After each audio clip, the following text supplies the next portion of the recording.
And g'day, everyone, and welcome to this very exclusive event held exclusively at Christmas, the 12 Guests of Christmas. And we're going to kick things off with day one.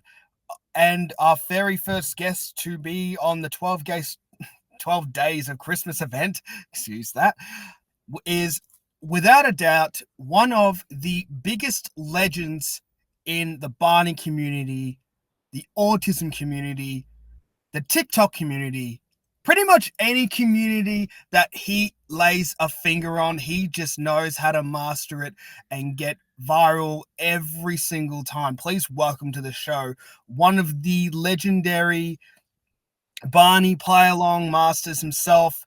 He is the biggest legend of them all. Welcome to the show, Mr. Jason Pleasent. Woohoo! Good day, mates. Good day, mates. It's a pleasure to be here. So Please excuse the Australian accent. It is not that good on me. It's all right, mate. What's your favorite phrase from Australia? I had to pay homage to the Wiggles and have to say, "Beauty, mate." Yeah, beauty, mate. Yeah, you'll get there. You'll get there. But anyway, it's great to have you on, man. It's like, I mean, I knew we were going to have you on eventually, but maybe I didn't think it was going to be this soon, especially during the holidays. And I just knew it was such a perfect time to get you on because obviously Christmas is without a doubt one of the best holidays of the year, depending, where you live. But I know in America, it's next level, and same in Australia. And whenever it's the Wiggles doing something involving Christmas, that would be next level as well. Every year with the Wiggles, it has to go next level. Every year has got to be bigger than the last with the Wiggles. Oh, absolutely, At least in my opinion. Yeah, no, because you'll always hear people cranking up the Wiggly Christmas albums, the You'll Be Wiggling albums, Santa's Rocky. I mean, they keep making more and more because they know, man, at this time of year, people are going to be cranking up the Wiggles. And if like songs like Here Come the Reindeer and Go Santa Go isn't on anyone's Christmas playlist, then I'd double check to see if you're playing the right one.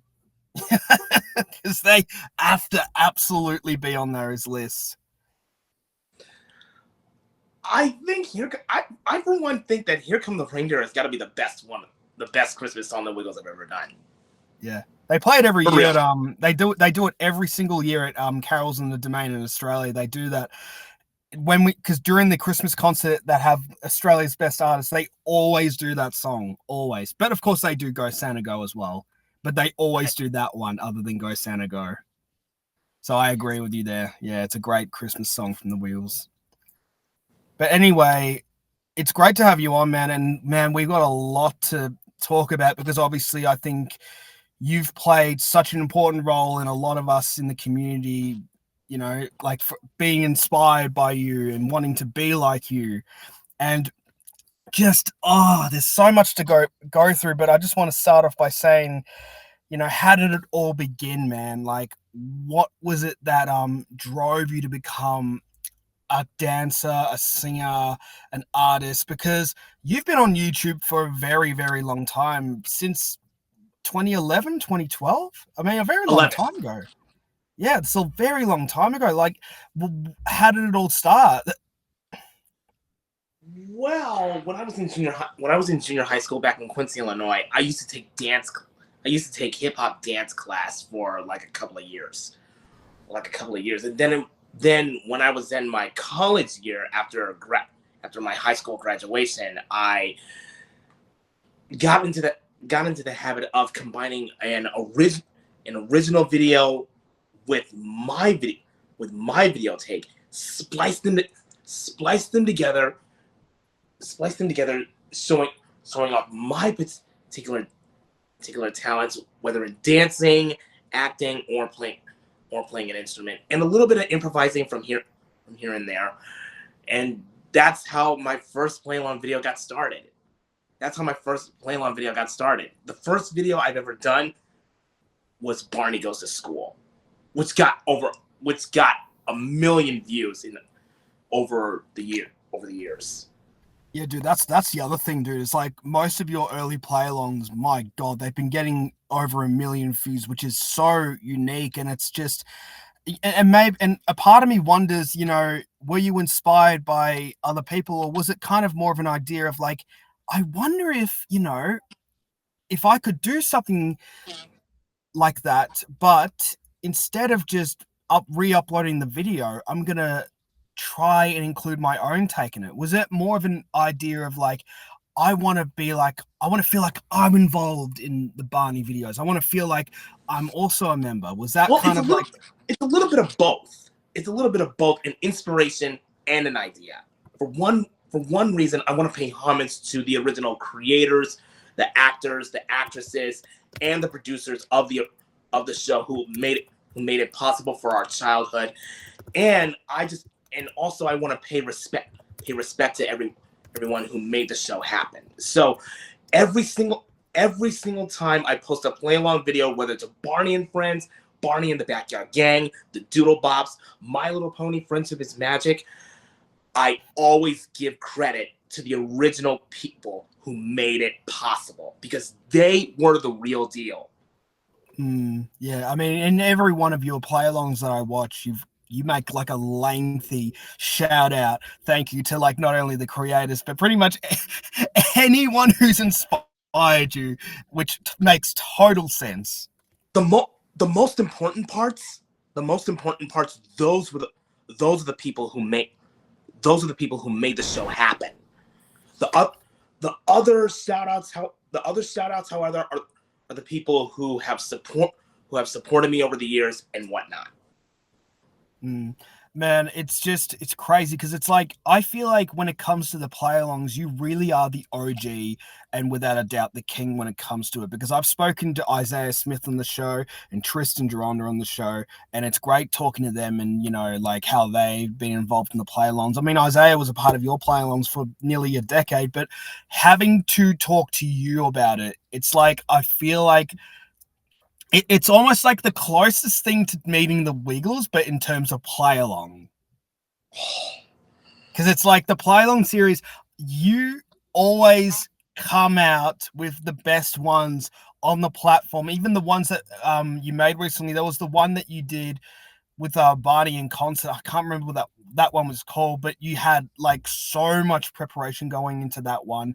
And I remember when it came out, and man, and like you were actually performing in a theater. For those who haven't seen the Oh, video, wait a minute! I think I know what you're talking about. yeah, I know, yeah, That was the comeback release the to comeback release, Barney's yeah, Big Surprise. yeah, that one, That because was it's the like that was that was the such a comeback build up. release to Barney's Big Surprise. Oh my god, that was a really great project we've done. So much preparation, so much music production, and a whole lot of VFX that my editor has done. He has been working his butt off, especially in the intro. Oh, dude, yeah, the intro as well. Like, I feel like that's what made it so unique and what makes it stand out from anyone else trying to do a play along for any of these videos is because you have some of the best people on your team making these remarkable, enjoyable play alongs that we've all enjoyed for. I mean, it's been such a long time because I remember hearing about you during my last years of high school. It was actually through TikTok when I was looking through some wiggle sounds and you were doing the wiggle groove. That was just one of the TikTok videos that you did. That was actually my first exposure to you. And then when I looked into what you were doing more and more, all of a sudden I'm getting videos of you doing backflips and just doing some Chris Brown. It's like, what is this guy? Like, he's insane. He's insanely talented.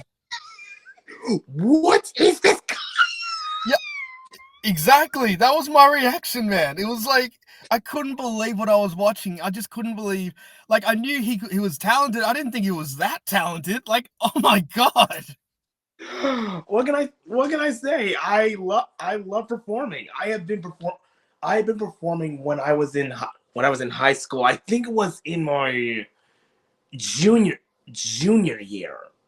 Junior In my year. No, not my junior year. It was my freshman year. It Oh was my right. freshman year back in 2009. Oh, 2009. So you would have been you would have been very young back then, wouldn't you? So, because Mhm. obviously all of that builds up from like a background in performing arts, and obviously you would have done a lot of that growing up. Mhm. So that started when you were 15, I would assume, because you said 2009.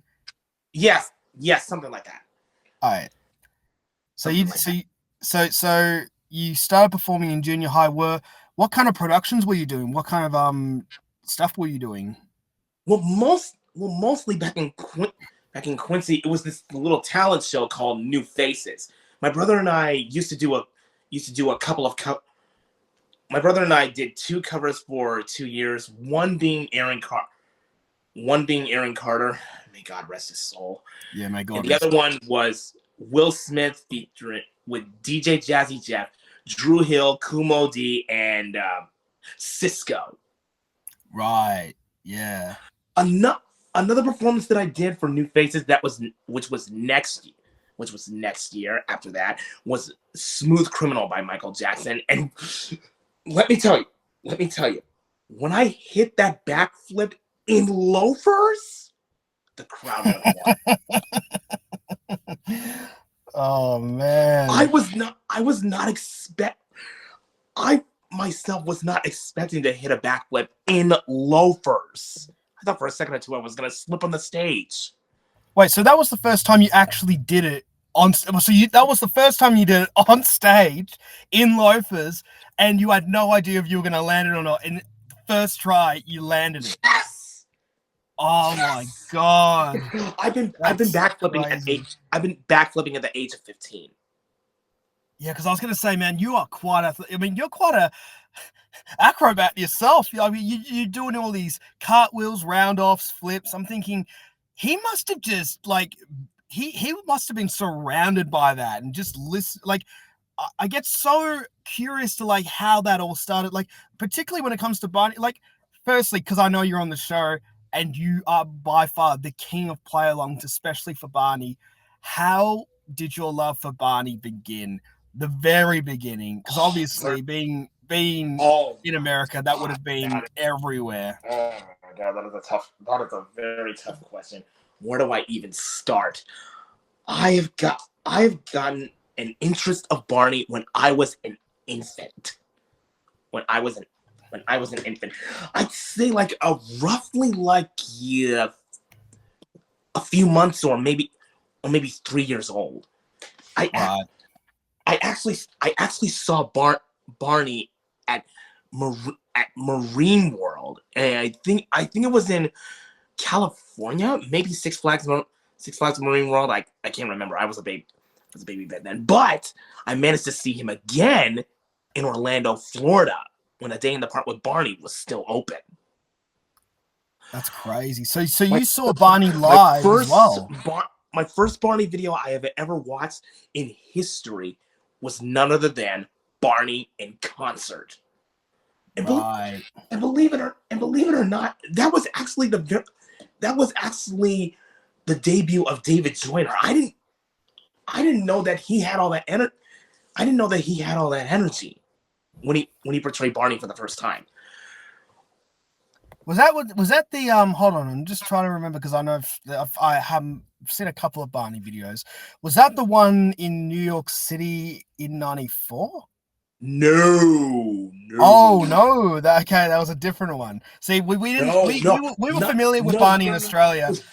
No. Because the thing is, Jason, we were familiar with Barney in Australia. We just didn't like. I wasn't like a die-hard fan, but I was familiar with the show. Sesame Street was more frequent, Understandable. but anyway, you were saying David Joyner. This was a different live in concert, Barney. Yes. This was in Right? '91. Yeah, This 91. was around in The Backyard '91. Gang. Yes. That's sort of, yeah, that's right. See, I know a Yes. little bit of Barney. Live in New York. Live in New York City didn't come onto my life. Didn't come into my life until like early 2000. Right. So, oh, sorry, I was just responding to one of my producers. But can you just say what you said again? So you said, what was it? The so David John. So what's interesting is you also you being in contact with these Barney people who've worked on the show. That's next level. You having to be in contact with everyone who worked on the show. Even in some of your videos, they do introductions, they do shout outs. I mean, it must feel like really rewarding and just such an honor to be recognized by the Barney team. Even, oh my God, even the guy who voiced Barney, Bob West. Yes, the guy. Imagine getting a shout out from the Barney guy himself. Yeah, Bob West is an icon. He has been in a couple of projects, made a couple of shout outs, a couple of introduction. He's a really nice guy. Wow. So did you ever meet him in person? Like No. That's all right. But that's on the bucket list, thing right? Close to meeting him in person was a video chat. I would love to meet him in person one day. Wow, that would have been. How about any of the other Barney cast members? Anyone who was on the Barney shows back then? Don't know how it would be easy to get Selena Gomez or Demi Lovato. They've taken off massively. Mostly Danielle Vega. Oh, Danielle Vega. Yeah, wasn't she the one in the play? I think she did the intro for one of the videos. She does the MJM intro for Barney play-alongs for seasons 4 through 6.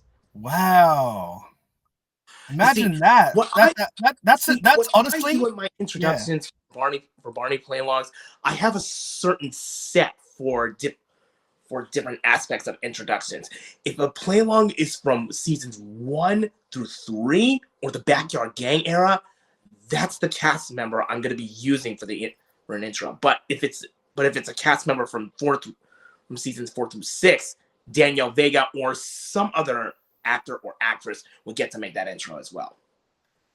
Well, that's an interesting fact about the MyJazzyMac entertainment productions. So it basically whatever kind of episode or play along you're using from a particular season or a particular year, you're going to use the cast member who was involved around that time as part of the intro, and even the graphics and the titles, the style, because obviously when you do one of these videos and play alongs, they'll always look different. And I guess that makes sense. You want to keep it true to the style of its time as well. Mm-hmm.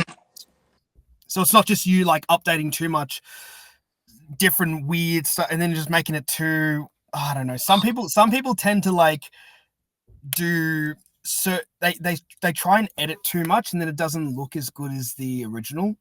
But you always keep it faithful. You've always kept it faithful. And especially when the play along, because I don't think a lot of my audience knows what play alongs are.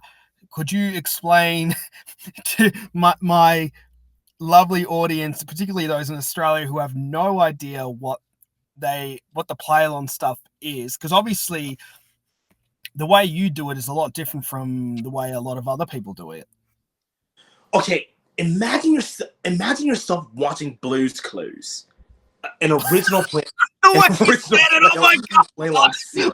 Clues. Sorry, that was so Australian. That was so Australian. Right.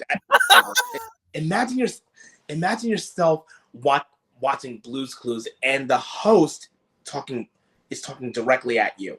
You feel like you are part of the video, or part of the video or episode. What I do, however, either whether I know the video by heart, the lines, the choreography, everything that goes on, what I do is put a little improvisation in there, so a little bit of my talents, whether in dancing, playing a musical instrument, or any other thing for that matter. I insert myself into that clip, making me feel like I'm part of the show, whether as play pal with the kids cast, or a teacher or a team playing teacher like Barney and the rest of the dinos. Right. So the way you do it, because a lot of people who've done play-alongs in the past, the basic way they'll do it is that they will stand in front of a TV screen with the video playing and then pretend like they're involved in it, which is fun because a lot of people want to see something, a lot different from from the original production that they've watched. And sometimes they'll watch a play along because then it'll feel like, hey, this is new. It feels like they're actually a part of it. And the way you do your play alongs, and because they've evolved over time, is that now you pre-record these videos. You and a lot of the other play along members, including Isaiah and Ryan, great guys, love them to bits, and you edit all of them in the shots in different parts of the screen, and you will often cut back and forth. And because you all, like you said, because you all know these videos off heart, because being diehard Barney fans, that would make so much sense. It just turns out to become so magnificent to watch. It's so different. It's so unique. I mean, I end up, unfortunately, in some times watching the play-alongs more than the actual videos themselves, because it's like, it's the same thing, but it just feels so much different because someone is redoing this with more people. I mean, it shouldn't be that big a deal, but for some reason I just find it so unique, and I guess that's what draws people to really enjoying your videos in particular, because not only are you a very talented individual, but you somehow make these videos so much different from the original product, which again makes sense to why millions of views would be flocking on your channel. But it's so unique. It's something, can I just say, it's so unique, and obviously it's something that a lot of us wish we had, and I feel like you should be very proud of yourself for making it that far as well, from all the way back then to where you are now, because man, where you are now is crazy. There's so much to unpack with what you're doing now, man. Well, what can I say? I love doing these types of videos from the fans, for the crowd that I'm entertaining, and also I love to pay homage to the original actors, actresses, and producers of the show who made it possible, because they were the ones who made our childhood possible. They did. They certainly did. I mean, it's the same. It's the same with me. Because I grew up in Australia, the Wiggles are pretty much just national treasures where we are. So we pretty much just it's like however you guys honor Barney is the exact way we honor the Wiggles, and it's no surprise that they ended up collaborating. Here's a little thing. In fact, here's a little thing. I actually discovered the Wiggles through a Barney video. Oh, figures, you know what I mean? It's like their worlds collided and they ended up getting signed by Lyric Studios too. And it's like, there we go. We got the Wiggles in America as well. That must have been, because obviously when you started becoming a fan, that was when they were also at their peak. So they were, because when did you start becoming a fan of the Wiggles? Like how did you first hear about them? Because you said it was through Barney, obviously. Yes, it was from a Barney video called Let's Play School. The first song I have ever heard by the Wiggles was Hot Potato. That's a great, you know what? That's a great first song to listen to from the Wiggles. That is so perfect. Hot Potato. And I think the next song, that Wiggles song that I've heard, was Quack Quack Quack. Oh, quack quack. Quack, quack, quack, quack, quack, quack, doodle. Yeah. I think that was, I saw you do a version of that as well, and I thought it was really, really funny. It was on TikTok, and you were just like, you did the simple quack, quack, and then you just went absolutely bonkers and then danced all around the room. I was like, that is like next level talented. Yeah, exactly. That. Exactly. Captain Feathersword is the Captain Feathersword. I can tell. Who is your Captain Feathersword always makes me laugh. I can tell he's inspired you a lot. Who was your favorite of the Wiggles out of the lineup or the characters? Because obviously, yeah. Okay, favorite character or favorite wiggle? Either. You can do either. You can do both if you want. Oh man, I have a huge lineup of favorite wiggles. One of them, of course, being the OGs, being the OG wiggles, Totally. Greg, Murray, Anthony, and Jeff. Yep. Along with Emma, Zahai, Simon, and John. That makes so much sense. And what about out of the characters?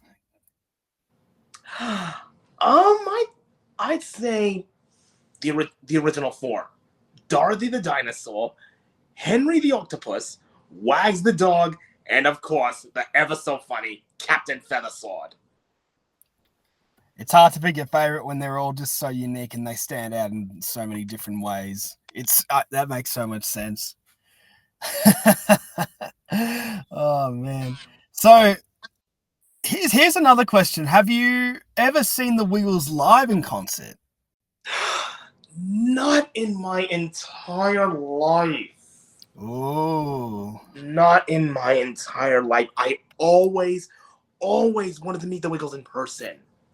Oh, well, it's never too late. I mean, they keep coming. See, what's crazy is that now they're starting to take off again and they're doing more shows in America, which is crazy. They haven't been doing a lot of that over the years. And now, because of social media and TikTok, now they're starting to get there again. They're getting to that peak zone and now they're coming back into America more and more. So there's definitely going to be an opportunity to watch them live. If I were to meet the Wiggles in person, I would love to do a TikTok video with them, especially Zahai. Let me tell you, Zahai, she can bust a move like nobody's business. Oh, dude, she's so talented. Honestly, she's like insanely talented. She's an amazing dancer. At age 16. She's 19 now, but yeah, she was a teenager when she joined. It's crazy. Come on, Zahai. And now she's 20 years old. And now have you seen her dance? Have you seen her dance to Michael Jackson? Rock My World. It's like, holy crap. Like, it's so good. It's so unbelievably good to watch. She's that talented. I know. She can really flow as well when she moves. Like, just the way her style as well. It's so fluid. And it makes so much sense to why she became a wiggle, honestly. She can literally wiggle. The passion, the snap. You can't teach that. Nah, it has to come from the heart, man. That's what I think the best kind of performers out there are, including you, my friend. Like, the ones who genuinely enjoy it, like the ones who really feel what they do, and they're not just doing all of this just for just to try and get a little bit of attention. It's like, no, you just enjoy what you do. You enjoy what you do first, and then you try and see if other people will enjoy it too. Like, you have so much passion for what you do, which is why so many people love watching you and your channel and your videos. Like, that's how I was introduced to you. That's how I became a fan of you. And that's how I wanted to get in contact with you, especially Jason, when I started to come up with the Wiggles movie fan dub. That was, yes, exactly. That was quite a time because obviously it was the 30th anniversary of the Wiggles. I wanted to honor them so much by doing a project that no one's ever done before. And it was the Wiggles movie fan dub that I came up with. And when I was coming up for roles of who should be who, I kept you in mind because obviously you were such an influential person on the internet that I was like, he needs to be involved, please. So I got in contact with you, and then you ended up becoming the talking door. What's 693,748 divided by 6.3? 110,119.73. Are you sure? Yeah. Okay, then what's the password? Silly pants. All right, you can come in. This happens every time. Sometimes I feel like I'm falling to pieces. I have to join this conversation here. Hello, Jason. Darby Travers here, mate. I tell you what, you do the best Florador impression. It's so good. Well, Well, I don't have was a I don't have a male at good first, voice, Darby. but I do work on the talking door. I think Oh, from what? the It's a male voice. other Ah. series. I Yeah. think. No, it was the door was a male, and then it became Flora, the female door, in the TV2 onwards. I'm very uneducated in the old Wiggle world, but no. Sorry. I just thought the Wiggle door was called Florador. Well, later, obviously, but this was when they first introduced the door, and that's why I thought Jason was going to be perfect for the role, because he is.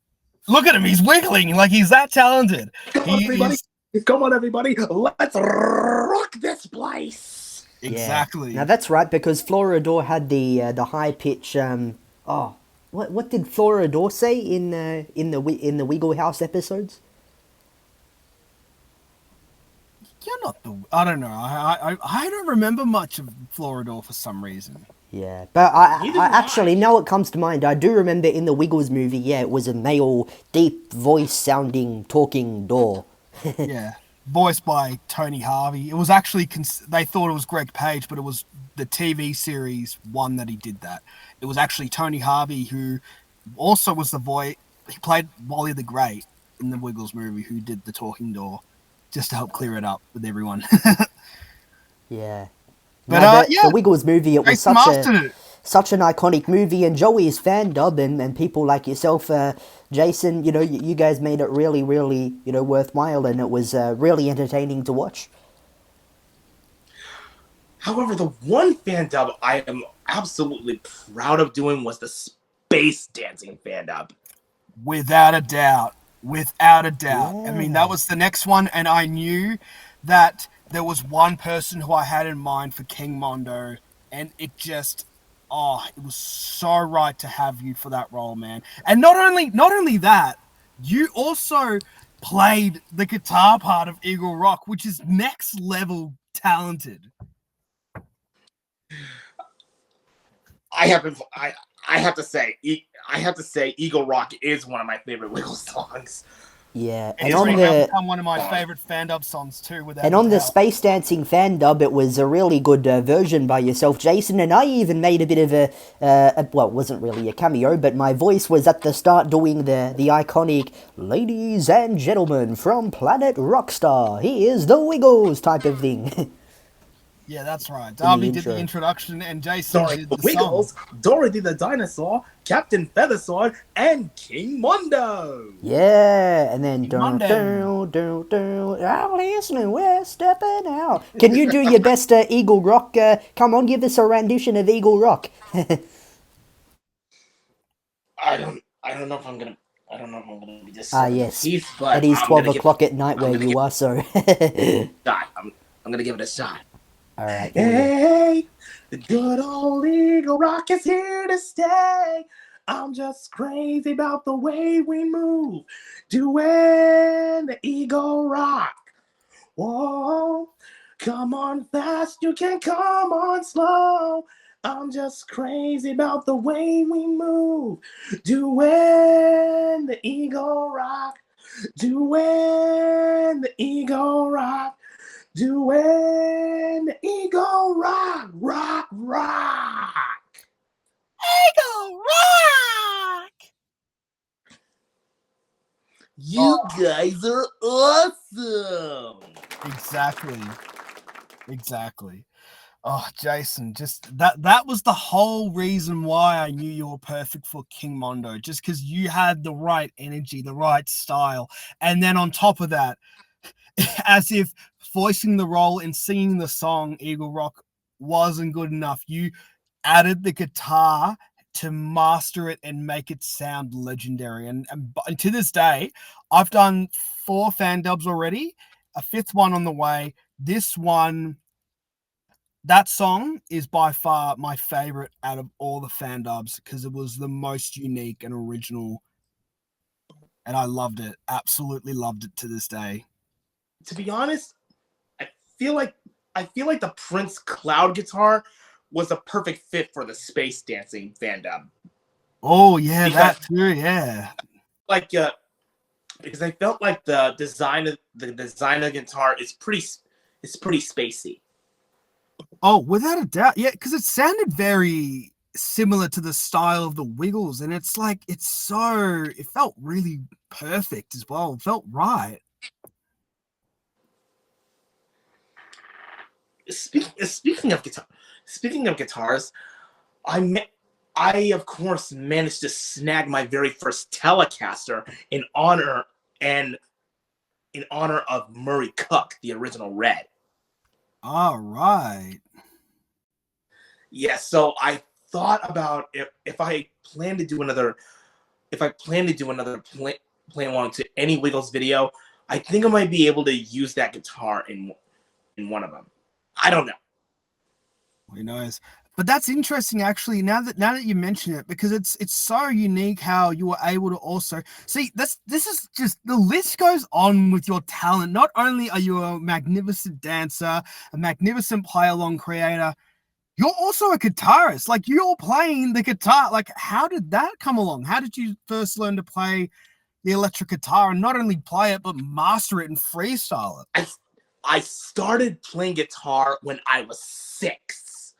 When I was 6 years old, I used to take guitar lessons back in Quincy. I think around like a few years, but I kind of dropped out of that. So my mom got me a guitar DVD that teaches me the ups and downs on riffing, soloing, and the scales of the guitar, and then I just picked it up from there. Yeah, the instructor on that DVD is named Keith Wyatt, and when I have been practicing everything that he has taught me on that DVD, I contacted him through Facebook, thanking him on everything that he has taught me, and now I decided to pay homage to him too.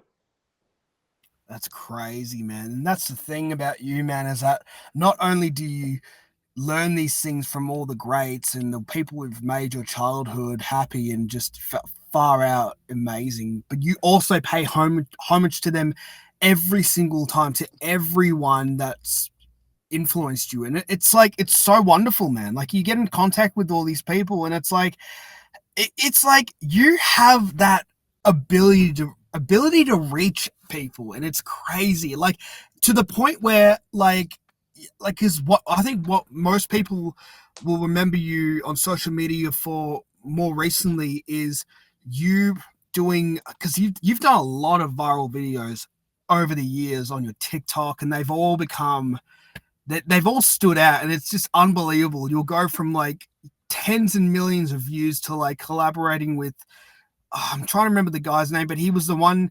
You did a video dancing to one of his songs in an orange shirt. Wait. I think I know what you're saying. It's Kyle Exum. Yeah, that's right. That's him. And it was to one of his songs, and then the one where you did it in the orange shirt went completely viral. And by the way, for some reason the algorithm on YouTube promoted it a lot without even me looking up your name. And I looked at it and I was like, no way is that Jason. Like they're all collaborating to Jason's version of the video, which is insane. And then when he finally made the music video for his song, he gets in contact with you, meets up with you, and films the music video with you. How was that? My area. In your house. How on earth did that come about? That is insane.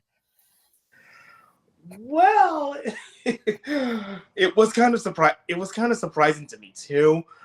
But Kyle has traveled all the way from North Carolina all the way to Illinois to my original location, which was Scott Air Force Base. We filmed a couple of shots over at the visitor center, and my house. And there was another location where it had a skate park. That's where we filmed another shot. So we had managed to work on a couple of scenes for the music video, and I would say it was easy, but the editing on his side was a lot of hard work. It was fun to collaborate. It was fun to collaborate with him, and it was a dream come true. Yeah, I mean, there'd be too much to it'd be too much to pick from, because you obviously want to make a really good music video. And knowing you, Jason, you're that talented that it would have been very hard to pick. But I'm glad that he picked the ones that he did, because it turned out to be really great. And and I watched that, and it took me a while to process what I watched, because then I was thinking afterwards, like, he's made it. Like, seriously, dude, I feel like after that, like, you've truly made it. And it's like, this is what makes you stand out, seriously. Out of everyone in the autism community that I've seen on social media, no one has made the impact that they've had as much as you have. Like, seriously, like, unbelievably. Like, you've inspired so many people, man. Like, and you've inspired me too. Like, it's unbelievable, bro. Unbelievable. Like, and you should be very proud of yourself for that. Sorry, I was getting a little bit emotional on my end, because it's like it means so much, man. Like, one thing that I want this world to understand is that autistic people can be just as talented as anybody else in the world. And that's one of my main goals if I ever get the chance to be on Nickelodeon, is to show that autistic people can be talented. They don't have to be hidden under a bushel or something like that, or under a towel or a blanket. I want autistic people to shine in their own way. Yeah, man. Like, honestly, you've done more for us in the community than anyone else. Like, seriously, like, I've never seen anyone other than you who has made such a big impact and has collaborated with all these people. Even like I don't know how you do it, but you always find a way to get viral and get in the spotlight, whether it's doing that or whether it's part of Drewski's life. We remember that, and that was unbelievable. Like, watching you pop off after that and getting viral again. It's like you just know how to do it over and over, and it's so unique and it's so rare, and I can't see anyone else in the community do the same thing you do, man. It's unbelievable. And I think we in the community can agree. Like, we all feel inspired by you, man. It's go hard or go home. Exactly. Like, dude, you've encouraged us to work harder at what we're doing. You know, part of my journey was just watching many of the other guys too on Instagram, on YouTube, on TikTok, and then thinking, I want to do something as better as that, or as, big as that, or as original as that, because everyone has their own way of standing out originally. And I was wondering, how am I going to do that? And I thought the fan dubs was a good way to stand out after a while. Like, after a year later, after doing the second fan dub, I just realized that's my path. That's what I'm going to be best known for. I'm totally going to own up to this. And then I start a podcast too. So it's like the journey in the last 5 years for me in particular is it's still evolving, man. I just don't even, I'm so excited to see where it's going to take me. But that's why I felt like it was important to also have you on the show, because, like I said, I have not seen anyone make a bigger impact on the autism community, on the Barney fan communities, any community that you were involved with. No one has made a bigger impact than you have, my friend. I really mean it, man. Truly. Like, you're actually a legend, like, dead set a legend. Well, I wouldn't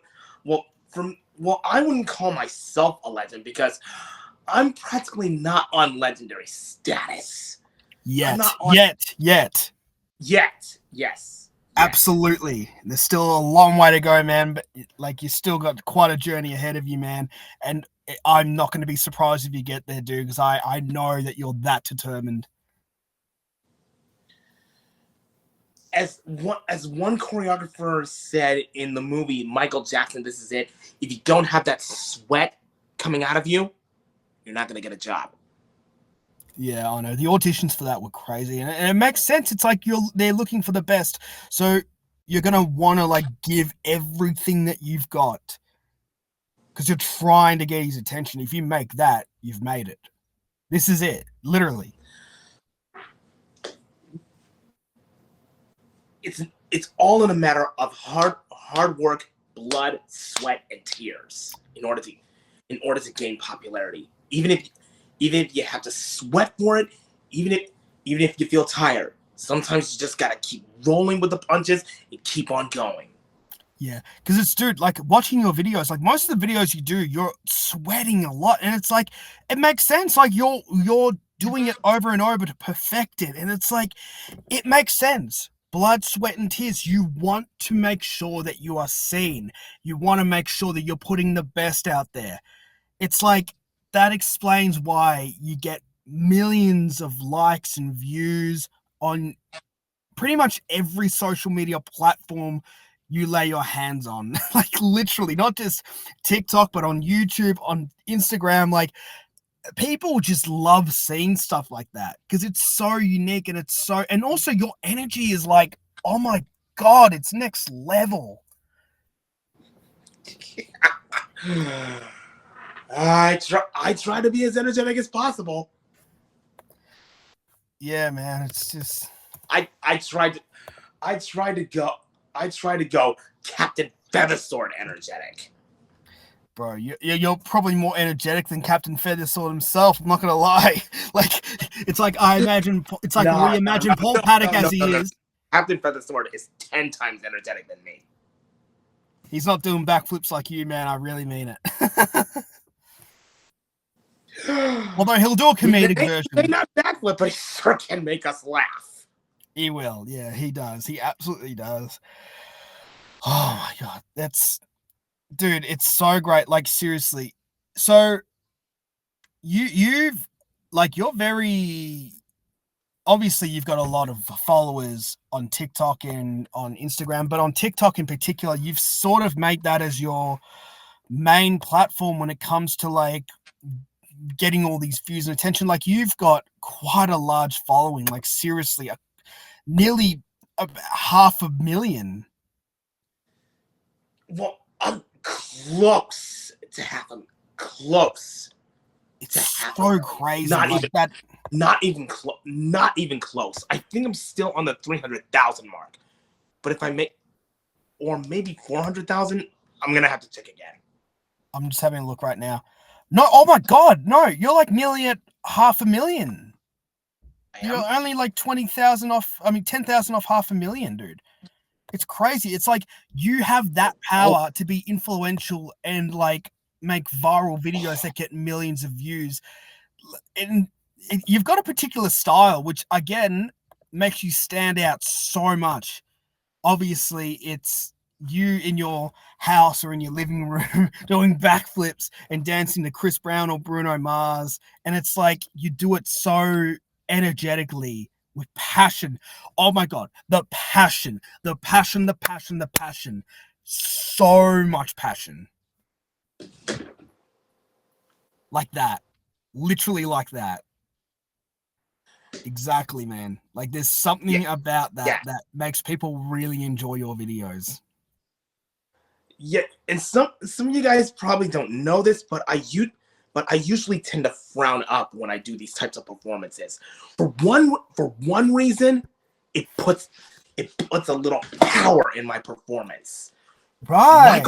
Michael Jackson, AJ McLean, those two are the bad boys when it comes to stage presence.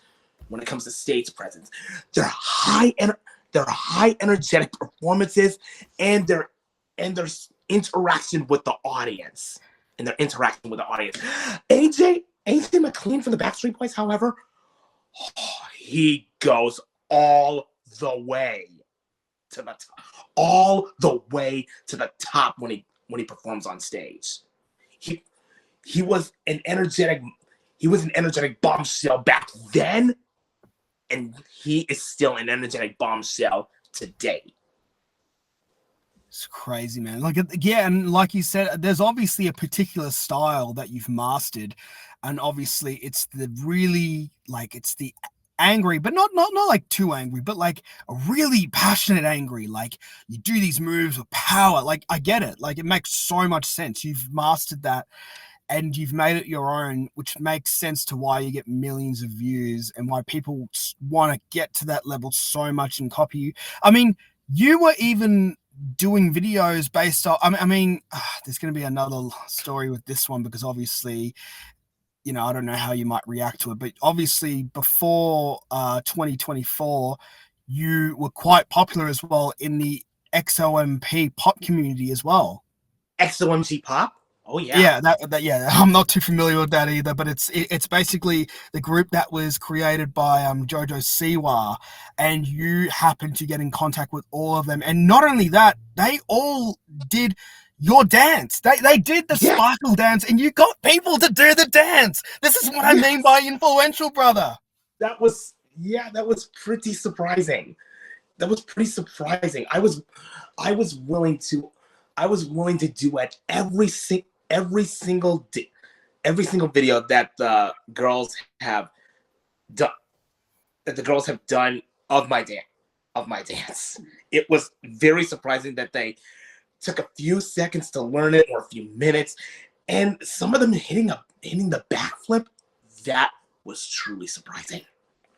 They're copying your dance, man. Like, how crazy is that? They're doing your routine, and also that helps with so much getting attention. I know, right? Like, it's so crazy that they're copying your dance, and it's like you're making that kind of impact, and that's incredible, dude. They're copying your dance. How crazy is that? That is pretty crazy. That is pretty crazy. Oh man. Yeah. But anyway, I don't even know the status of them, obviously, because of the whole Jojo Siwa stuff. I mean, obviously, that didn't go well, did it? No. Yeah, that dominating diva has killed my Suinator spirit times 3 million. Wow. So that must, because obviously you had another account too dedicated to that. Killed my Suinator spirit and broke my heart into hundreds of pieces times 3 million. Wow. That must have been, because obviously you were even very influential. You even, I think I remember, I don't even know how long this was, but I remember you were on a live stream as well with her. I was. That was crazy. Yeah. That was obviously before she became the solo adult artist that she thought. That's crazy. You know what the thing is? She should have just done what the Wheels did. Perform for adults. No, but do her music and perform for adults. Hey, you get the same respect, but you know what? You don't have to try that hard. You don't have to do what she does, and you don't have to you don't have to try and appeal to a group of people who don't want to be appealed to. And the stuff that she does, man, it's so. I mean, if you're like her, man, it's like if anyone thinks that getting drunk at Disneyland in a public place on your 21st birthday is a way of saying, I've changed, then that's not really a good look either way. Because if you're the only one doing that, it's like, it's crazy. Because I remember when she did that, that was so funny. It kind of reminds me of this YouTube video of this one guy who was called the Game Dude, who was drunk as heck, singing his Game Dude theme song.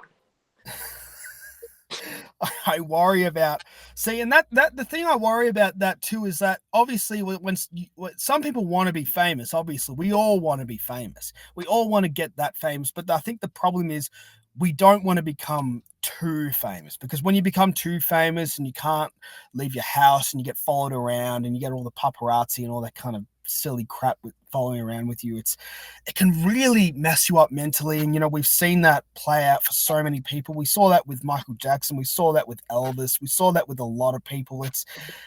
Do you ever worry about that, Jason? Or do you think you're, you know, you're pretty confident, like, I can handle myself? I don't know. I don't Because know if it about does come to that point, do you ever worry?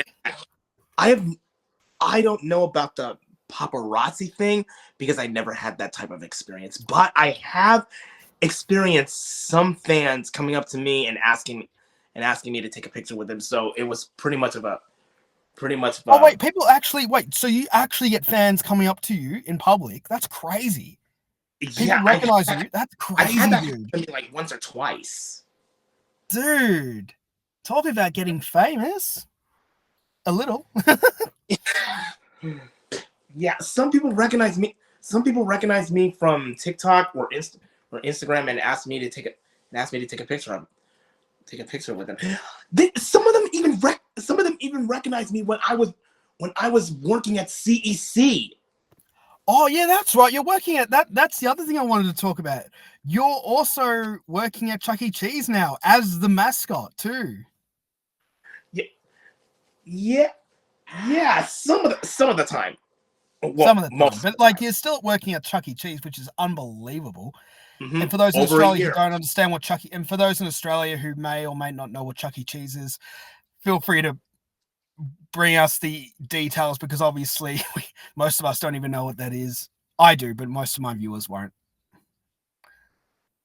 Well, basically, Chuck E. Cheese is a family fun center with lots of games, a few rides, now incorporated with a trampoline zone and an adventure playground with a showroom with an interactive dance floor and a big video wall. Back in the day, it used to have the animatronic band, whether on a 1 stage, 2 stage, or 3 stage, or maybe even a big stage where Chucky is only seen and has screens where some puppetry is being emulated on either one of them. The Studio Z version of the stage, either in alpha or beta, has this little camera pointed right in front of a blue screen, and if you stand in front of it, you actually get to see yourself on any other screen, outside screens, in any of the outside screens in the showroom. That's practically one of my favorite showrooms in history. But now that Chuck E. Cheese has changed, lots of the animatronics have been removed in various locations, but some of them have been saved and still performing to this very day in legacy stores. Right. The first Chuck E. Cheese opened up in 1977, and in a couple of years, it's going to be celebrating its 50th anniversary. That's crazy, and I think it's come to Australia as well. I think it's opened up somewhere in Australia. I'm not too sure where it is, but I think it's making its way down under too. Believe it or not.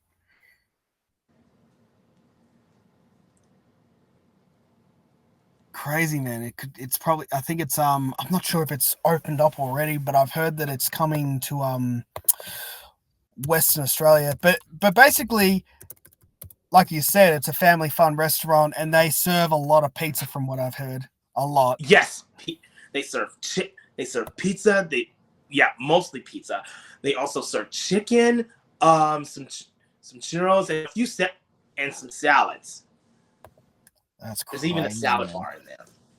Crazy. I think it's I'm not too sure if it's actually here already, but it's starting to make its way globally now, and I think it's even launched in Perth in Western Australia. So it's actually made its way down under, believe it or not. In Australia, it was in America. Now it's like it's in Adventure Zone or something, Adventure World or something like that. I'm gonna have to look that up. No, I think it's here now. I think I've I'm hoping this is right, but yeah, it's in one area in Western Australia. I hope that's the right way to pronounce it. Joondalup, which is, I have no idea what that where that is. It's probably in the country in Australia, but all I know is that it's made its way down under, and other places could soon follow. I mean, I'm in Melbourne at the moment, so it might even come here. If it comes to Melbourne, totally gonna do collaborations of Chuck E. Cheese with oh, it'll be so perfect. But who knows, man? Who knows? Let's hope it makes its way to where I am, because obviously it's a very American family restaurant, which I've never been to, but yeah.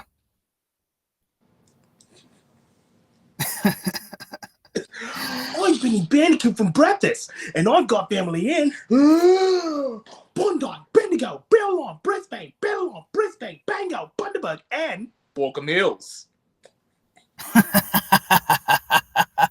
Oh man. So how was the I was gonna say, how have you also been watching the show Bluey as well? Because obviously a lot of people in America would be watching that, and we trying to copy the accents from that show. Okay, to be honest, I have heard of Bluey, but never actually watched an episode of it. You've got to watch it, bro. You've got to watch it. Oh my god, you got to watch an episode right now. I hear that it's becoming popular. And I have learned the theme song on my brand new melodica. Dude, that make that you should definitely put that on your list of watching. I'd start on episode 1. They only go for like 5 to 7 minutes each. Trust me, dude, you are missing out on how amazing that show is. We are so proud to bring it to the world, and everyone's watching. Wait a minute. So it's almost like Peppa Pig. It's better than Peppa Pig. It's better than Peppa Pig because of the style it's in, and because of the fact that you're actually learning morals. Thank you. It's so much better, dude. Think about Caillou, and it's the complete opposite on the other end. How terrible that show is. Okay, to That's be honest, the complete opposite. Okay, I'm gonna be honest with you guys. I do remember watching a little bit of Caillou when I was a kid. I hated that show. I don't know why. Like even as a kid, I didn't even like the kid, and it's like maybe that was a sign, I didn't actually hate the show. I just stopped watching it when I grew up. I didn't realize, and going back, and when I see some people posting about Caillou, I didn't realize that the show has become hated. But then you watch it and you're like, really, I don't. But I don't want to get in any trouble with anybody who hates the show. It's their opinion. No, it's all right. I think a lot of people are divided on it, but overwhelmingly, it's pretty much despised, and I do not blame them, because I watch it now and it's worse than I thought, in my personal opinion, obviously. And I recommend watching Bluey if you guys are sick of Caillou. Please put that show on if you want to learn how to raise your kids properly, and also to respect dogs like unbelievably so much, and also to understand Australia. That's actually the best way to understand Australia. I'm not gonna lie. Okay, what? Okay, why did I just suddenly think of Randy Feltface when you started talking? Randy who? Randy Feltface. Randy Feltface. What character is that? He's a comedian. Oh, Randy Feltface. Let me have a look. Oh, the puppet. Oh, Randy Feltface. Oh, yeah. Blue is not even a natural color for foodstuffs. Yeah. Oh, man. Oh, man. I don't know whether he's British or Australian, but he is hilarious. Randy Feltface, he's definitely Australian. And it's all true. Man. What a unit! Yeah. Have you ever we'll wrap up shortly, but before we do, I was going to say, have you ever thought about going to visit Australia, or have you thought about making it part of your world tour trip or whatever you plan on doing? To be honest, I would love to visit Australia one day.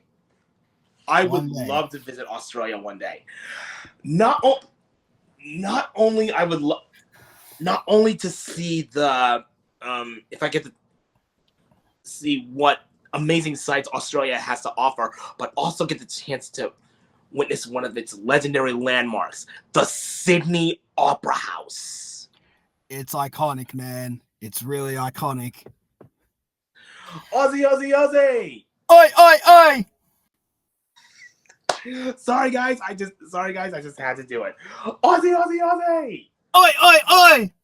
Aussie, Aussie, Aussie! Oi, oi, oi! Aussie! Oi! Aussie! Oi! Aussie, Aussie, Aussie! Oi, oi, oi! You mentioned the Sydney Opera House. Earlier this year, I was in Sydney and I actually went on a behind-the-scenes tour of the Opera House. I got to go in the dressing rooms, on all the stages. I got to go all through the Opera House behind the scenes. It was unreal. Did anybody ever catch the Umbilical Brothers at the Sydney Opera House one time? I've seen them live before. I haven't seen the Umbilical. Well, of course, I've seen them on the Upside Down show, but I haven't seen them like in concert or anything like that. Those guys are hilarious. They're amazing. It's the Upside Down show. I used to love that show. That was so good. I would suggest to you guys getting their DVD Speed Mouse. Yeah, I've never heard of that one, but yeah. I know the Umbilical Brothers. They have performed live in my local town, but I haven't got around to seeing them in concert. But hopefully one day I might get the opportunity to catch them live. It will no doubt bring back some terrific memories from our childhoods growing up with that great show on was it on ABC for Kids? I don't know where it was, but and it was on Nick Jr. as well. Yeah, it was such a good show, the Upside Down show, and everything was upside down. Yeah. Anyway, it looks like it's probably getting a bit late over there, so we might have to wrap things up shortly. But before we do, Jason, if there's any advice that you would like to give to the viewers, to anyone who has heard about you, who wants to follow in your footsteps, what would you say to them? You've got the platform right now, man. Say what you need to say. Well, I would say be yourself, work hard, don't let anyone throw shade on you, whether you're autistic or not. Let your light shine. No, let your light shine in your way possible, and most importantly, don't do drugs. Very, very important. Very, very important. Thank you so much. Thank you. That's all the time we have for today's episode and for the first episode of the 12 Days of Christmas event. Thank you so much, Jason, for kindly taking the time, especially with the time zones, to join us on this podcast. It is such an honor, man. No problem. Thank you so much for having me. And until then, hooroo and bye-bye, everyone. Yeah, hooroo, bye-bye. Thank you so much.